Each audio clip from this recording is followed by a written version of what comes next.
नमस्कार। Prime time में आज क्रांति संभव हूं आपके साथ और महाराष्ट्र और हरियाणा विधानसभा के लिए वोटिंग हो चुकी है। सुबह 7 बजे से दोनों राज्य में शाम 6 बजे तक मत डालने के लिए मतदाता पोलिंग बूथ की तरफ बढ़े। हालांकि महाराष्ट्र के वोटर थोड़े सुस्त दिखे, खासकर बॉलीवुड या मुंबई में, जहां धीरे धीरे लोग इन मतदान केंद्रों पर पहुंचते दिख रहे थे। शाम तक महाराष्ट्र में 64% वोटिंग हुई। हरियाणा में थोड़ा जोश दिखा है, वहां पर कुछ सीटों पर 84% से भी ऊपर वोटिंग हुई। शाम तक राज्य में करीब 76% वोटिंग हो गई। हैं तो दोनों राज्य बिल्कुल अलग, लेकिन इस बार की राजनीति और चुनाव में कुछ ऐसी समानताएं हैं जो मुकाबले को एक जैसा बना रहे हैं। दोनों जगहों पर कांग्रेस की सरकार थी, दोनों जगहों पर मुकाबला बहुकोणीय था और दोनों ही राज्य में बीजेपी जोरदार कोशिश कर रही है पैठ बनाने की। और इन सब के बीच फिर से वही सवाल टटोला जा रहा था कि लोकसभा चुनाव में भी जिसे टटोलते हुए हमने देखा था पार्टियों को कि मोदी लहर है या नहीं।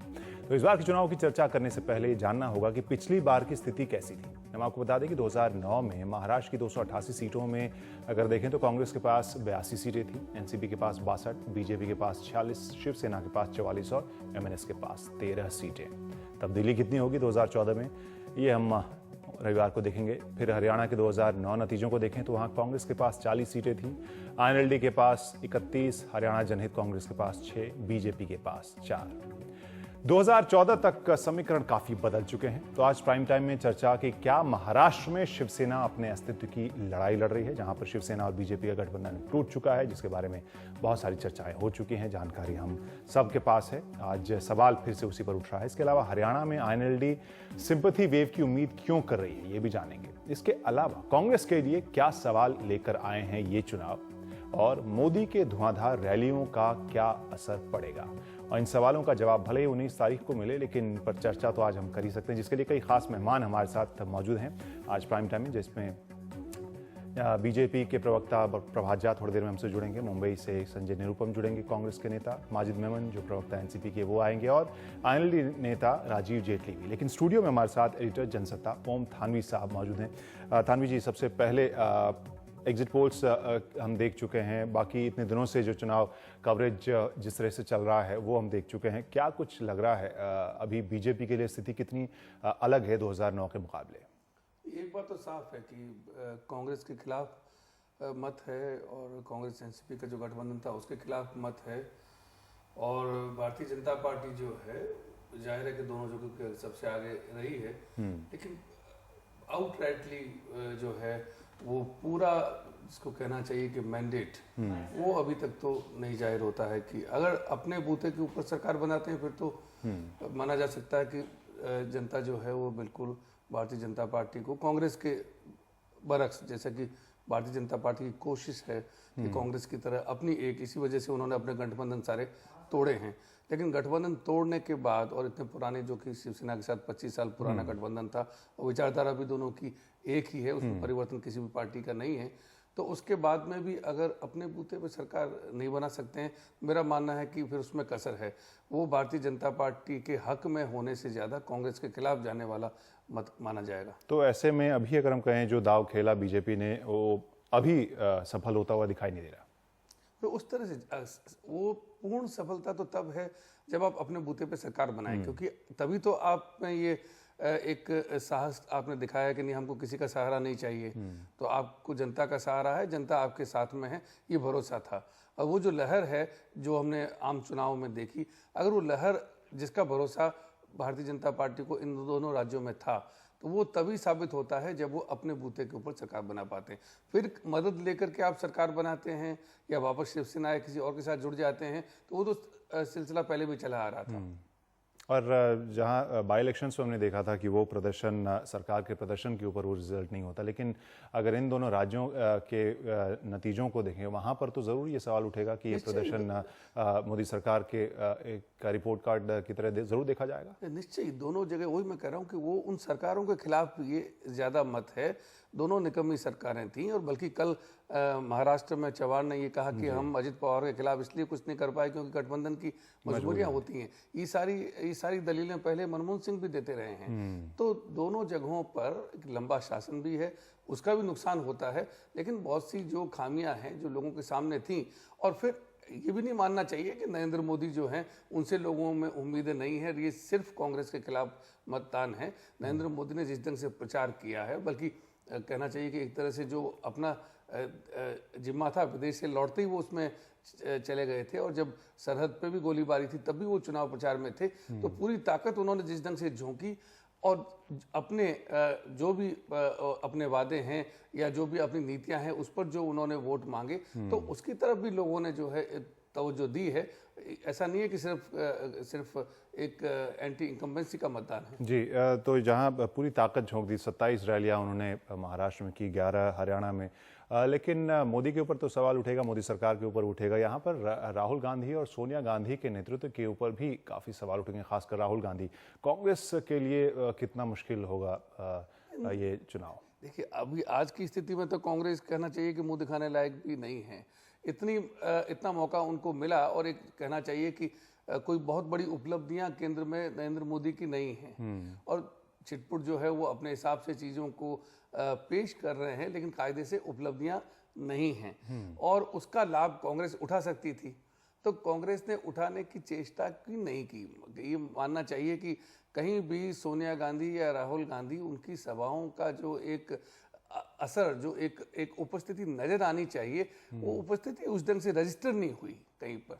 और एक एंटी इनकम्बेंसी को एक ढाल की तरह भी इस्तेमाल करते हुए अगर हम कांग्रेस को कहें तो दिखी ये पार्टी नहीं?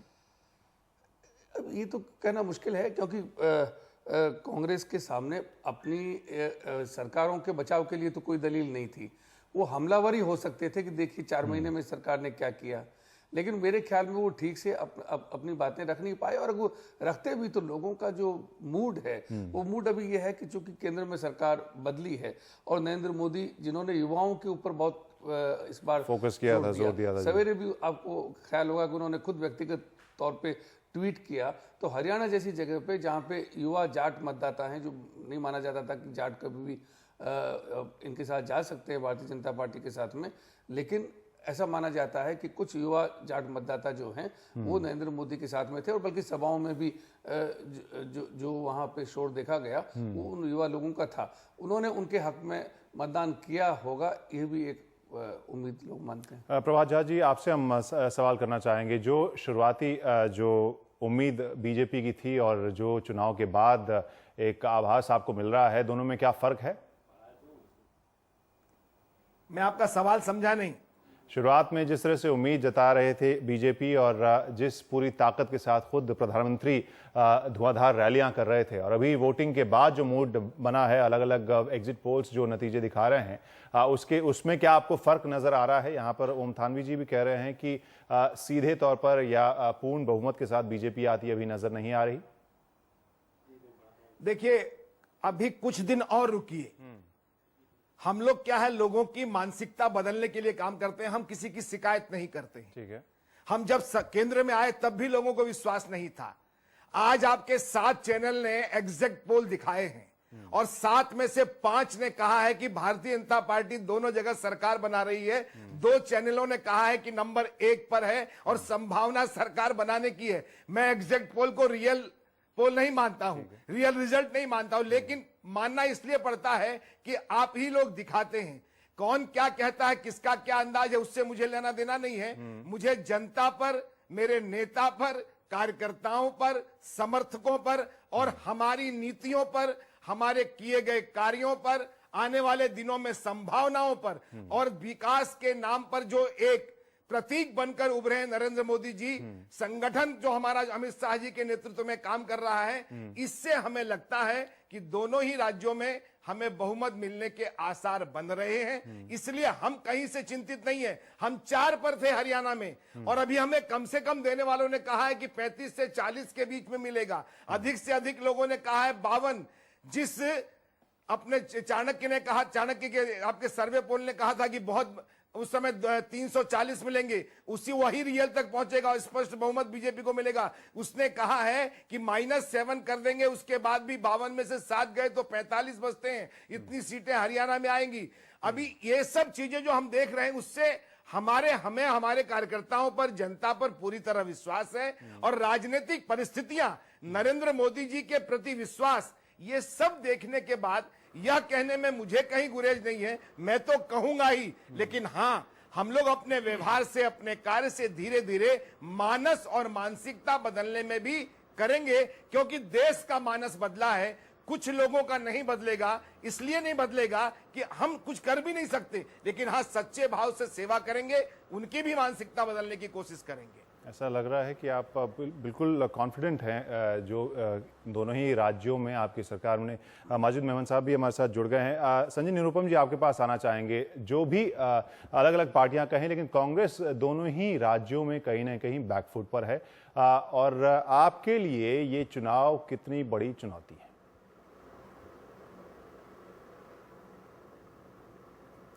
देखिए, महाराष्ट्र में पिछले 15 वर्षों से हम सत्ता में थे, हरियाणा में पिछले 10 वर्षों से सत्ता में थे। महाराष्ट्र में 3 बार से लगातार चुनाव जीत रहे थे, हरियाणा में 2 बार से लगातार चुनाव जीत रहे थे। तो निश्चित तौर पर ये जो चुनाव था अपने आप में एक चुनौतीपूर्ण था।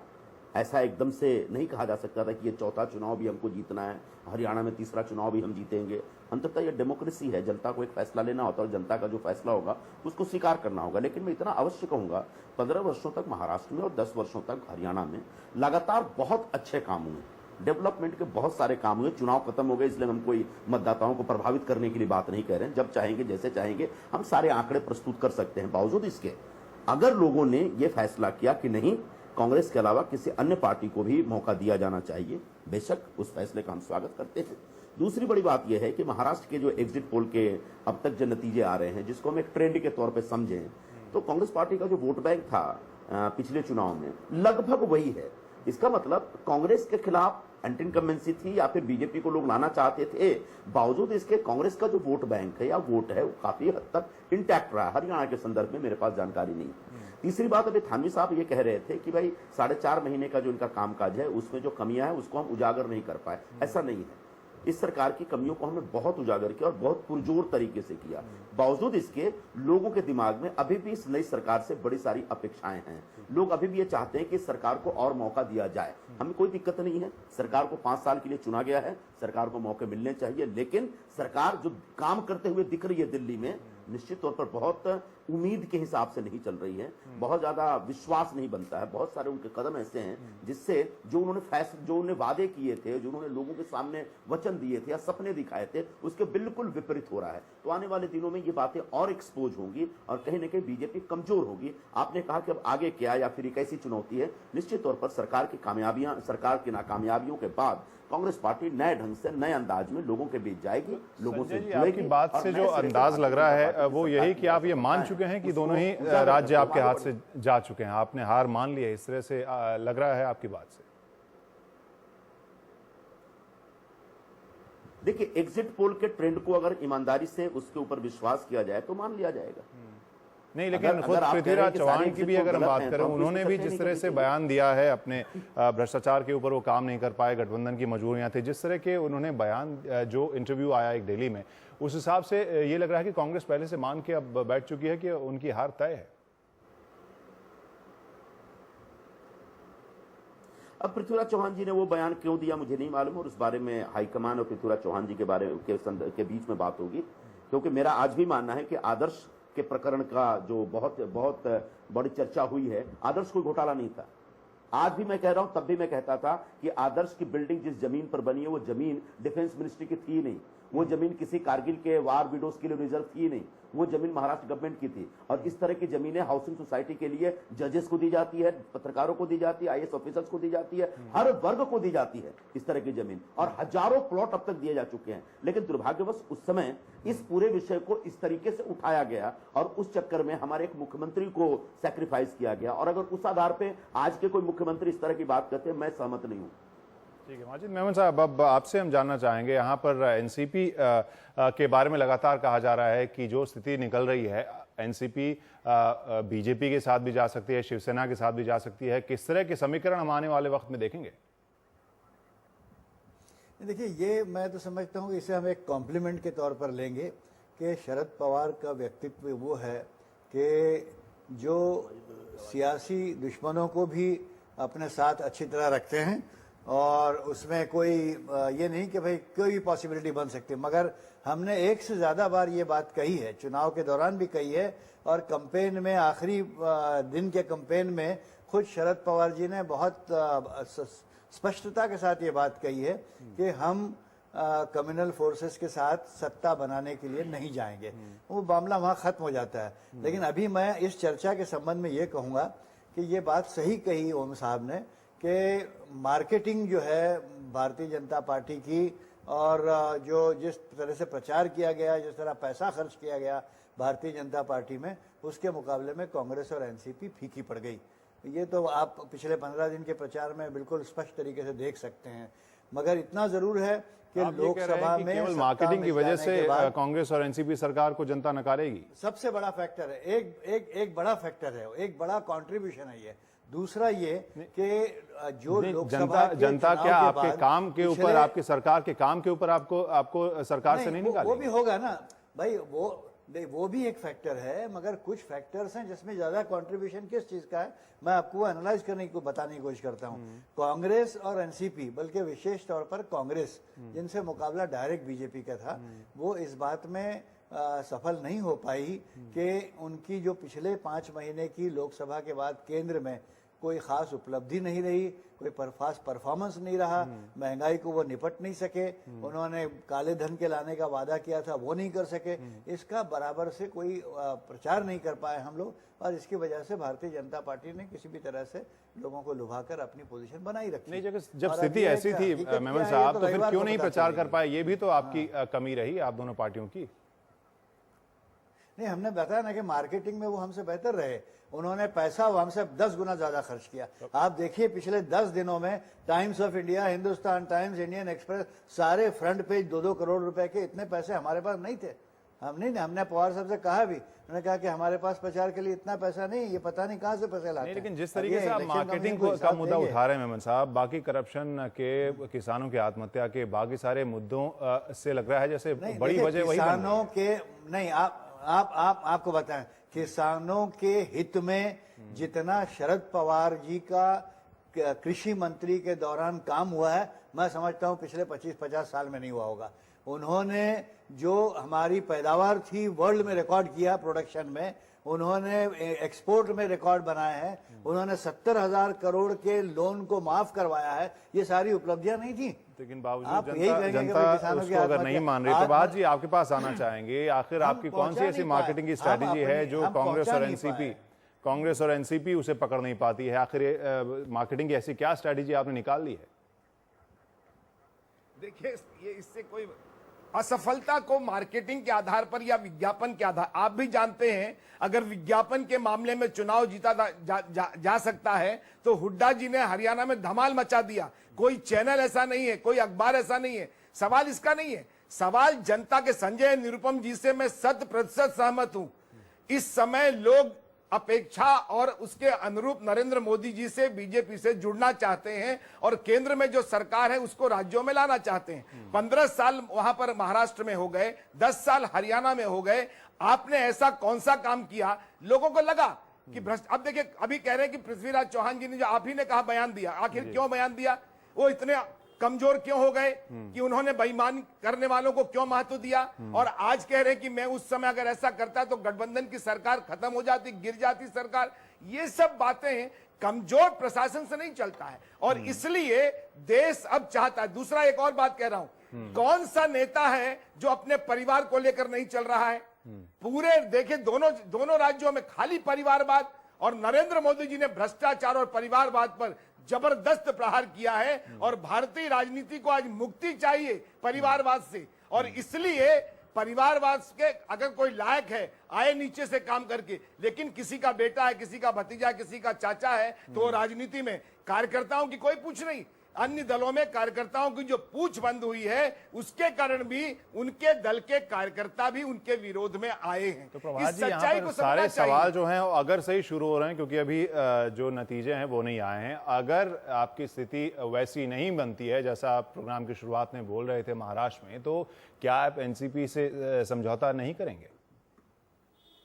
देखिए, हम फिर कह रहे हैं आपको, उस समय भी आप सबको भरोसा है। हमको अपने कार्यकर्ताओं पर, अपने कार्य पर, अपनी कार्य पद्धति पर, जनता के रुझान पर पूरा भरोसा है। और हम लोग जब काम करते हैं, और आज जो वातावरण बना है, एक नेतृत्व मिला है देश को, वो बीजेपी के ही नेता नहीं है, वो देश के नेता बने हैं। और उन पर जो विश्वास जताया गया है, उनके माध्यम से जनता के मन में एक भाव आया है कि अगर केंद्र से जुड़ेंगे तो केंद्र की तरह ही महाराष्ट्र का, हरियाणा का, अन्य राज्यों का विकास होगा। इसलिए एक जनता के मन में सहज यह भावना भी आई है। मैं कॉन्फिडेंट इसलिए हूं कि मैं पूरी परिस्थितियों का आकलन करके बात कर रहा हूं। हवा में फायर नहीं हो रहा है। आपके ही फीडबैक जितने भी होंगे उसके आधार पे अभी नंबर 1 तो सबने कहा सर्वे में, एग्जैक्ट पोल में मैंने अभी आपको 7 चैनलों की बात बताई। इसलिए मैं कह रहा हूं, हमारे कार्यकर्ताओं का भी फीडबैक है। 13 तारीख के बाद सारे लोग आए हैं, बैठे हैं, बातचीत कर रहे हैं। उन सब के आधार पर मैं कॉन्फिडेंट हूं कि दोनों जगह बात रही कि कल क्या होगा अगर हम सिंगल लार्जेस्ट बनते हैं, बहुमत नहीं आता है। ये सब बातें तो परिस्थितियों के आधार पर होती है। आप भी जानते हो, ये राजनीतिक दल हैं। कल क्या होगा, कल नहीं होगा, ये नहीं जानता। और हाइपोथेटिकल कोई बात करूं, अभी तो आपके एग्जैक्ट पोल पर और आपके द्वारा उठाए गए सवालों पर हम बात कर रहे हैं। जी, वही इसी वजह से मैंने ये सवाल नहीं किया कि अगर ऐसी स्थिति बनेगी तो शिवसेना के साथ आप जाएंगे कि नहीं। धानवी जी, एक सवाल जो दोनों ही राज्यों के लिए बड़ा रेलेवेंट है कि बहुकोणीय मुकाबला जिस तरीके से हमें देखने को मिल रहा है, उसका क्या असर पड़ सकता है नतीजों के ऊपर?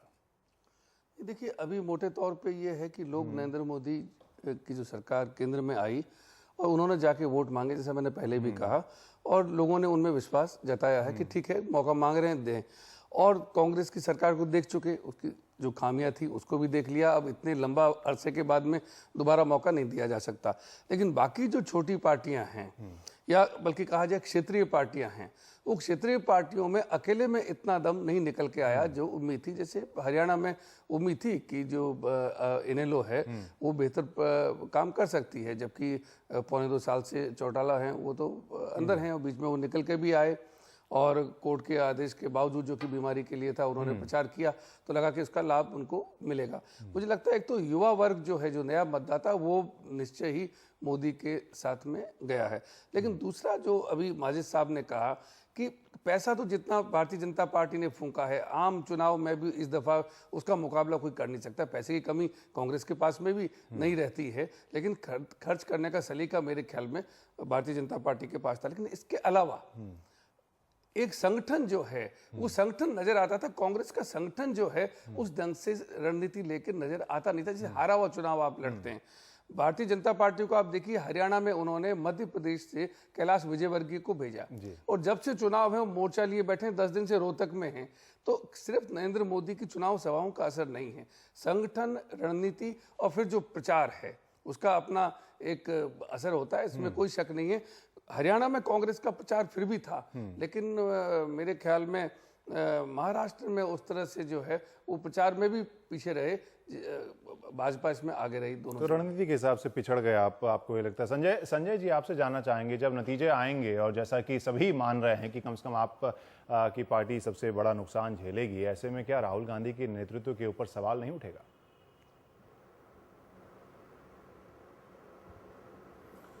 देखिए, अभी भारतीय जनता पार्टी के हमारे साथी जो संभावित हार के अलग अलग कारणों में एक परिवारवाद की बात कर रहे थे।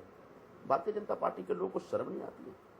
इनकी पार्टी के नेताओं के बाल बच्चे कितने राजनीति कर रहे हैं। महाराष्ट्र की बात देख लीजिए, शोभाताई फडणवीस एक बीजेपी के नेता थी, उनके भतीजे देवेंद्र फडणवीस हैं। पूनम महाजन प्रमोद महाजन की बेटी हैं। पंकजा मुंडे गोपीनाथ मुंडे की बेटी हैं। आप उधर देखिए, दुष्यंत सिंह दिखते हैं आपको एमपी एक। हर जगह अनुराग सिंह देखते हैं उनके एमपी। तो क्या ये परिवारवाद नहीं चल रहा है? तो परिवारवाद वगैरह कोई मुद्दा नहीं है, और भ्रष्टाचार भी कोई मुद्दा नहीं है। अगर भ्रष्टाचार मुद्दा होता तो ये चौटाला जी की पार्टी जीतती हुई नहीं दिखती। तो मुद्दा क्या है? मैंने जैसा बताया, पिछले 15-1 सालों से हम लोग सत्ता में हैं। लोगों ने एक दूसरा विकल्प ढूंढने का एक फैसला किया है। रह गई बात हमारे शीर्ष नेतृत्व के बारे में, निश्चित तौर पर हमारे शीर्ष नेतृत्व की देखरेख में काम हो रहा है आने वाले दिनों में, और हम बेहतर करेंगे। लेकिन नेतृत्व के ऊपर ऐसी कोई चुनौती थोड़ी आ जाती है। नहीं, लोकसभा चुनाव में फेलियर हो, अगर हार हो, विधानसभा चुनाव में इस तरह से दो बहुत ही पुरानी सरकारें आपकी चले जाए, फिर भी सवाल नेतृत्व के ऊपर सवाल नहीं उठेगा, फिर तो ये आपके पार्टी के लिए ही बुरा साबित होगा। नहीं, सवाल नहीं है। नहीं, इसमें कोई सवाल उठाने जैसे कोई बात नहीं है। कोई राहुल गांधी जी आकर थोड़ी सबको चुनाव लड़ाएंगे। राहुल गांधी हमारे स्टार प्रचारक हैं, जाकर के प्रचार कर रहे हैं, भाषण दे रहे हैं, लेकिन अंततः संगठन को काम करना, मुझे काम करना, मेरे साथियों को काम करना है। मेरे सरकार के कामकाज के ऊपर लोगों का फैसला आएगा। तो हर बात के लिए नेतृत्व के ऊपर सवाल नहीं उठाया जा सकता। नहीं, हर बात के लिए नहीं सर। हमारे कामकाज में कुछ कमी नहीं होगी। जैसे दो बार साहब कह सरकार रहे हैं, बनाने जैसे के अभी एक और बाद साथी कह रहे थे। यूपीए बिल्कुल एक मिनट पूरी बात जी हो जाए। 44 पर एक सिमट मिनट, गई। 2 एक राज्यों में मिनट। आप इस तरह से सिमट रहे हैं जैसा एक कि मिनट सभी मेरी आंकड़े बात बता रहे हैं, बताएं। ऐसे में सवाल उठ सुनिए रहा ना। है। नहीं, मैं ये नहीं कह रहा हूं। मेरा मुद्दा यह है कि निश्चित तौर पर कांग्रेस पार्टी के कामकाज में कुछ कमी रही होगी। उस कमी को हमको पहचानना है, उस कमी को हमें दूर करना है। संगठनात्मक कामकाज में ऊपर कोई कमी रही होगी। प्रचार के स्तर पर जिस प्रकार भारतीय जनता पार्टी एक बहुत ही रोबस्ट किस्म का प्रचार करती है, मैं देख रहा था पिछले 15 दिनों से रोज सारे अखबारों में फुल पेज, 2-2 पेज नहीं 3-3 पेज आ रहे हैं ऐड, जबकि कांग्रेस पार्टी का ऐड 1/4 पेज पर आ रहा है, आधे पेज पे आ रहा है, वो भी कई अखबारों में नहीं आ रहा है। फिर जिस तरीके से नरेंद्र मोदी ने एक पूरा कैंपेन किया, 27 सभाएं ली महाराष्ट्र में, 11 सभाएं हरियाणा में ले रहे। वो तो राहुल गांधी भी ये कर सकते एक थे। कहीं ना कहीं काम को हमको और दुरुस्त करना, काम को और बेहतर करने के दृष्टिकोण से सोचना पड़ेगा। नहीं, यही तो सवाल इसीलिए किया क्योंकि जब लोकसभा के नतीजे आए थे तब भी यही बात कही जा रही थी कि अब आत्मंथन होगा, सोचना पड़ेगा और सोचा जाएगा पार्टी के स्तर पर, लेकिन वहां से स्थिति बहुत अलग नहीं आई है। इस वजह से सवाल तो फिर उठेगा ही। नहीं, बिल्कुल ये सवाल आप सही उठा रहे हैं, लेकिन इतना याद रखें लोकसभा चुनाव और विधानसभा चुनाव में सिर्फ 4.5 महीने का फर्क है। 4.5 महीने में स्थितियां बदल नहीं जाती। अगर 10 साल से हमारी यूपीए की सरकार थी तो 15 साल से कांग्रेस की भी सरकार थी, यहां पर भी हम सरकार में सत्ता में थे। तो जो एंटी इनकम्बेंसी कोई मई महीने में थी वो एकदम से आज अक्टूबर महीने में आके पूरी तरह से खत्म हो जाएगी, ये एक्सपेक्ट करना मुझे लगता है कि बहुत बुद्धिमानी नहीं थी। तो हमें अंदाज था कि बहुत अच्छी स्थिति नहीं है, फिर भी हम अपने ढंग से प्रयास कर रहे थे। आप चुनाव से पहले तो नहीं हार जाते ना, आप चुनाव लड़ते हैं, मेहनत करते हैं, कोशिश करते हैं, लेकिन जो फैसला है डेमोक्रेसी है, जो जनता का फैसला उसको आप स्वीकार करते हैं। चलिए, तो आप ये मान चुकी थी कांग्रेस पार्टी की इन दोनों राज्यों में भी उनकी सरकारें जाएंगी। हालांकि उन्होंने, जैसा संजय जी कह रहे हैं कि वो लड़ाई उन्होंने लड़ी है। राजीव जेटली जी, आपसे हम जानना चाहेंगे जो जिस तरह की लड़ाई अभी हरियाणा में चल रही है, आप एक अच्छे नंबर्स की उम्मीद कर रहे हैं। वहां पर ओम प्रकाश चौटाला के जेल जाने की सिंपैथी की वेव की भी उम्मीद आप कर रहे हैं, आखिर क्यों?